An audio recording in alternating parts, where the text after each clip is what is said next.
இந்த ராகி ஓமக்களி எப்படி பண்ணுறதுன்னு பார்ப்போம் வாங்க. நான் அதில் ஒரு ஸ்பூன் ஓமம் எடுத்து வச்சுருக்கேன். இதை மிக்சியில் போட்டு இது அப்படி பொடி பண்ணி எடுத்துகிட்டு வர போகிறேன். இந்த ஓமத்தை நான் இப்போ திரிச்சிருக்கேன். இது கொஞ்சம் நொரன்னு இருக்குது. அதனால இதை நான் இதில் போட்டு நான் சலித்து எடுத்துக்கிறேன். நமக்கு இந்த மாதிரி கொஞ்சோண்டு கிடச்சிருக்கு. இது வந்து நொரன்னு இருக்குது. அதனால் இதை நம்ம இந்த களியில் போட தேவையில்லை. இந்த நைஸாக இருக்கிறத மட்டும் நம்ம எடுத்து வச்சுக்கிடலாம். நம்ம இந்த மாதிரி நைஸாக இருக்கிறத மட்டும்தான் எடுத்து வச்சுருக்கோம். இது நமக்கு தேவையில்லை. வேறு ஏதாச்சும் இதை வந்து மோர் குழம்பு எதுக்காச்சும் நம்ம போட்டுக்கிடலாம். இது தேவையில்லை. இதை மட்டும் நம்ம களிக்கு நைஸாக இருக்கிறத போட்டுக்கிடுவோம். இப்போ இது 1 டம்ளர் கேப்ப மாவு. இது வந்து வறுத்த உளுந்த மாவு. இதில் 3ல் 1 பங்கு எடுத்து வச்சுருக்கேன். இப்போ இது வந்து உப்பு, கல் உப்பு இந்த அளவு எடுத்து வச்சுருக்கேன். இது வந்து நம்ம ஓமம் வந்து மிக்சியில் சும்மா அப்படி பச்சையாக திரித்து வச்சுருக்கோம். இது வந்து ஒரு 1/4 ஸ்பூன் இருக்கும். இப்போ இதுக்கு நம்ம இந்த அளவு தண்ணி எடுத்து வச்சுருக்கோம். இப்போது 1 டம்ளர் கேப்ப மாவுக்கு 2 பங்கு தண்ணி. இந்த உளுந்து மாவு எடுத்து வச்சுருந்தோம்ல 1/4 டம்ளர், அதுக்கு ஒரு 3/4 டம்ளர் தண்ணி எடுத்து வச்சுருக்கோம். இப்போ இது எல்லாத்தையும் நம்ம சட்டியில் ஊற்றிக்கிடலாம். இப்போ இந்த கேப்ப மாவை போட்டோம். இந்த உளுந்து மாவு போட்டாச்சு. இந்த உப்பு போட்டோம். ஓமம் போட்டோம். இப்போ இந்த தண்ணியை ஃபுல்லும் ஊற்றி இதை வந்து கட்டி இல்லாமல் ஃபஸ்ட்டு 2.25 டம்ளர் கட்டி இல்லாமல் ஃபஸ்ட்டு கரைச்சி எடுத்துக்கிடலாம். இப்போ பாருங்கள், நம்ம ஃபுல்லாக நம்ம எந்த கட்டியும் இல்லாமல் நம்ம கரைச்சிட்டோம். நம்ம இப்போ தான் அடுப்பு ஆன் பண்ணுறோம்.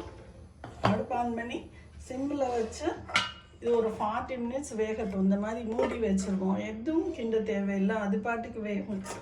ஏன்னா வெங்கல சட்டிங்கிறதுனால அடி பிடிக்காது. இது கரண்டியை கூட நீங்கள் எடுத்துகிட்டு இப்படி மூடி வச்சுருங்க. அதுக்கப்புறம் வேகட்டும், அப்புறம் பார்ப்போம்.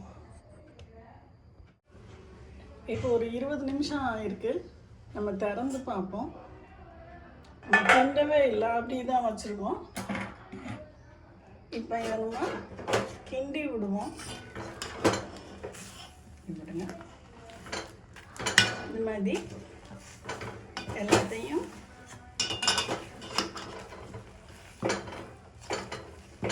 கொஞ்சம் கிண்டி ஈவனாக பண்ணிக்கிட்டோம். ஓரளவு வெந்துருச்சு. இன்னும் ஒரு 10 நிமிஷம் இருக்கணும் அடுப்பில். அதனால் இதை லைட்டாக கிண்டிட்டு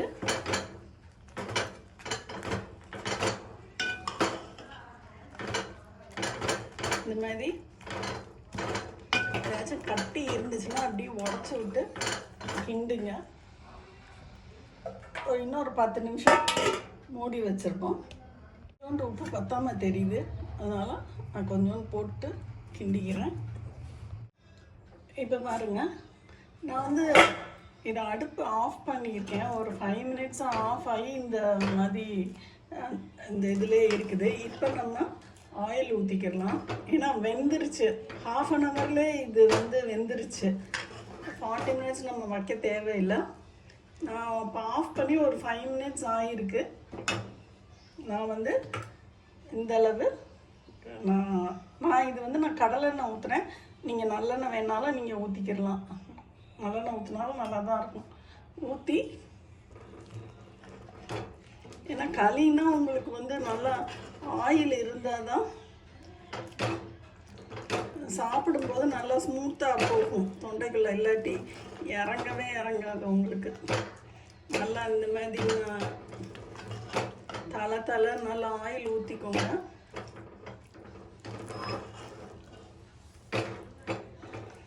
ஊற்றிட்டு அந்த மாதிரி குட்டி கரண்டி எடுத்திருக்கேன். இங்கே பாருங்க, சும்மா ஒரு குட்டி குட்டி ஷேப்பாக இந்த மாதிரி பண்ணி சும்மா அந்த இதில் நான் போட்டு காமிக்கிறேன். இந்த மூடி வந்து ஈரமாக இருக்குது.